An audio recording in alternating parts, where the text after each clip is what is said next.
এইমাত্র পাওয়া আবহাওয়া দপ্তর থেকে আজকের সবচেয়ে গুরুত্বপূর্ণ খবর। আসছে শক্তিশালী কালবৈশাখী ঝড়। এপ্রিল জুড়েই থাকবে তাপপ্রবাহ।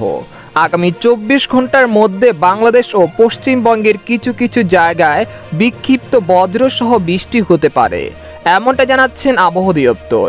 আজ ও আগামীকাল কোন কোন জেলার আবহাওয়া কেমন থাকতে পারে এ বিষয়ে কি বলছে আজকের আবহাওয়া রিপোর্টে জানিয়ে দিব। সম্পূর্ণ বিস্তারিত ভিডিওতে সঙ্গে রাখুন। আর সবার আগে সবার প্রথম সঠিক আবহাওয়ার খবর জানতে আমাদের চ্যানেলটিকে সাবস্ক্রাইব করে রাখুন। এবার জেনে নিন এক নজরে গরম থেকে স্বস্তি কবে। এবার আবহাওয়া দপ্তর থেকে মিলল বিরাট আপডেট। গত কয়েকদিন ধরে সূর্য পুড়িয়ে দিচ্ছে দুই বাংলাকে। একের পর এক তাপমাত্রার রেকর্ডও ভাঙছে। হাঁসফাঁস গরমে অতিষ্ঠ হয়ে উঠেছে জনজীবন। এরই মাঝে হঠাৎ পরিবর্তন হবে আবহাওয়া। আজ রাতের মধ্যে বাংলাদেশ সহ পশ্চিমবঙ্গের বিভিন্ন জেলায় আকস্মিকভাবে বিক্ষিপ্ত বজ্রসহ হালকা ঝড় বৃষ্টি হতে পারে বলে পূর্বাভাস দিয়েছেন আবহাওয়াবিদরা। এদিকে এখন থেকে পরবর্তী 12 ঘন্টায় হঠাৎ উত্তর পশ্চিম আকাশে কালো মেঘ করে ঢাকা ও চট্টগ্রাম বিভাগের উত্তরাংশে, সিলেট ও বরিশাল বিভাগের কিছু কিছু এলাকায় এবং দেশের অন্যত্র একটি জায়গায় আকস্মিকভাবে বিক্ষিপ্ত বজ্রসহ ঝড় বৃষ্টির সম্ভাবনা আছে। একই সঙ্গে সারা দেশে দিনের তাপমাত্রা সামান্য বেড়ে তাপপ্রবাহ আরও বিস্তার লাভ করতে পারে। অন্যদিকে রাতের তাপমাত্রা কমতে পারে বলে জানিয়েছেন আবহাওয়া দপ্তর। এদিকে আবহাওয়ার বিশেষ সতর্কবার্তায় বলা হয়েছে, দেশের উপর চলমান এই তাপপ্রবাহ অর্থাৎ এই ভ্যাপসা গরম আগামী 30 এপ্রিল পর্যন্ত অব্যাহত থাকতে পারে।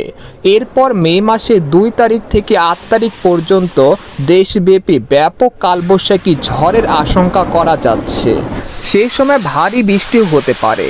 তাই মে মাসের 2 তারিখের পূর্বেই হাওর এলাকার কৃষকদের ধান কেটে ঘরে তোলার পরামর্শ দেওয়া হচ্ছে। এদিকে পশ্চিমবঙ্গের আলিপুর আবহাওয়া দপ্তর জানিয়েছেন, শুক্রবার পর্যন্ত দক্ষিণবঙ্গ জুড়ে তাপপ্রবাহ অব্যাহত থাকবে। এর মধ্যে পূর্ব মেদিনীপুর, পশ্চিম মেদিনীপুর, বাঁকুড়া ও পশ্চিম বর্ধমানের কোনো জায়গায় তাপপ্রবাহ চরম সতর্কতা হিসেবে লাল সতর্কতা জারি করা হয়েছে। এছাড়া উত্তরবঙ্গের দার্জিলিং ও কালিম্পংয়ের কোনো জায়গায় বজ্র বিদ্যুৎ সহ হালকা বৃষ্টি হতে পারে।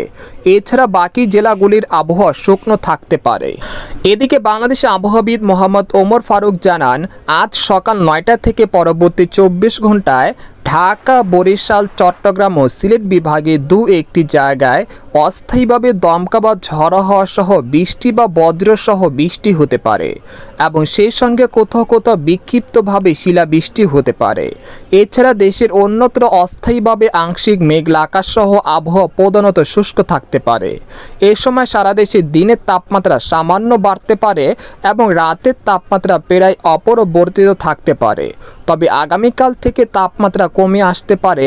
জলীয় বাষ্পের আধিক্যের কারণে অস্বস্তি বিরাজ করতে পারে। সর্বশেষ একটি কথা, এখানে শুধু পূর্বাভাস দেওয়া হয়েছে। মেঘ বৃষ্টি কখন হবে এ বিষয়ে মহান আল্লাহ তাআলা ভালো জানেন।